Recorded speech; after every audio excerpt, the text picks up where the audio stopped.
યુનિવર્સિટીને બદનામ કરવા માટે વિદ્યાર્થી દ્વારા કુલપતિની આ ગાડી આગળ મુકાયેલી દારૂની બોટલના મામલો એનએસયુઆઈ દ્વારા વિરોધ કરાયો છે। વીએનએસજીયુ ખાતે એનએસયુઆઈ દ્વારા વિરોધ કરાયો હતો। યુનિવર્સિટી પરિસર વિદ્યાર્થી વિજય કટારિયા નામના દ્વારા વિદ્યાર્થી કુલપતિની ગાડી આગળ દારૂની ખાલી બોટલ ભરેલ કોથળો ફેંકવામાં આવ્યો છે।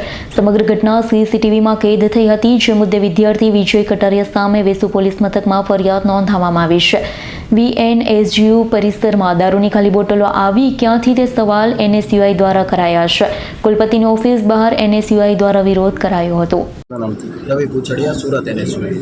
જે આજે કઈ રીતનો વિરોધ છે ને શા માટે છે? જી, છેલ્લા 2 દિવસથી યુનિવર્સિટીના કેમ્પસમાં, જે વિદ્યાનું ધામ કહી શકાય, વીરનર્મદ યુનિવર્સિટીના કેમ્પસમાં ઢગલાબંધ દારૂની બોટલોના વિડીયો વાયરલ થયા છે। ત્યારે આજરોજ સુરત એનએસયુઆઈ દ્વારા કુલપતિ સાહેબને આવેદનપત્ર આપવા આવ્યા હતા કે ભાઈ ખરેખર દારૂની બોટલો આવી છે, ક્યાંથી કોણ લાવ્યું છે એની તપાસ થવી જોઈએ। તો આજરોજ જ્યારે અમે એનએસયુઆઈના કાર્યકર્તાઓ યુનિવર્સિટી ખાતે આવેદનપત્ર આપવા આવ્યા છીએ, તે યુનિવર્સિટીના સાહેબના સિક્યુરિટી દ્વારા અમને અહીંયા અટકાવવામાં આવ્યા છે અને ખરેખર તપાસ તો એ થવી જોઈએ કે આ યુનિવર્સિટીમાં બોટલો આવી છે, ક્યાંથી કોણ લાવ્યું છે। આખી યુનિવર્સિટીમાં ઢગલાબંધ કેમેરાઓ છે, એક ખૂણે કેમેરા મૂકેલા છે, તો ખરેખર તપાસ તો એ જ થવી જોઈએ કે ક્યાંથી આવી છે। અને યુનિવર્સિટીના કુલપતિ સાહેબનું ગઈકાલે નિવેદન એવું આવ્યું છે કે એસએમસી જે કચરો ઉપાડવાની ગાડીઓ અહીંયા આવે છે, એ એસએમસીના કર્મચારીઓને દારૂની બોટલો ઠાલવીને ગયા છે।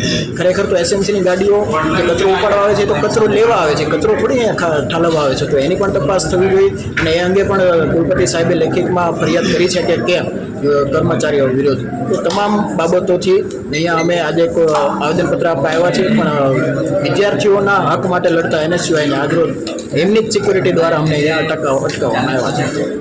Bureau report S9 news Surat. અમારી તમામ માહિતીથી અપડેટ રહેવા માટે જોડાયેલા રહો S9 ન્યૂઝ સાથે।